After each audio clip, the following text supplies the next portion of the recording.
Hi friends, எல்லாருக்கும் வணக்கம். இன்றைக்கி நம்ம சேனலில் வந்து ரேஷனில் கொடுக்குற பாம் ஆயில் வந்து நம்ம நிறைய பேர் யூஸ் பண்ண மாட்டோம்.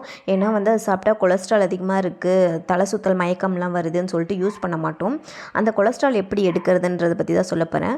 ஸ்டவ் ஆன் பண்ணிவிட்டு கடாயை வச்சுட்டு அதில் நம்ம இந்த பாம் ஆயில் எடுத்து ஊற்றிக்கணும். இப்போ வந்து நம்ம ஒரு பெரிய நெல்லிக்காய் அளவுக்கு புளி எடுத்துக்கிறோம். புளியை வந்து இந்த மாதிரி தட்டி வச்சுக்கணும். அதில் ஒரு அரை ஸ்பூன் அளவுக்கு கல்லுப்பு வச்சுட்டு நல்லா இந்த மாதிரி பால் மாதிரி உருண்டையாக பிடிச்சிக்கணும். புளியில் வந்து எந்த விதமான கொட்டையும் எதுவுமே இருக்கக்கூடாது. கொட்டையெல்லாம் நீக்கிட்டு இந்த மாதிரி உருண்டையாக பால் மாதிரி பிடிச்சிட்டு இப்போ நம்ம காஞ்சிட்ருக்க எண்ணெயில் இந்த பால் வந்து போடணும். இது போட்டுட்டு ஒரு 5 to 10 மினிட்ஸ் இப்படியே இருக்கணும்.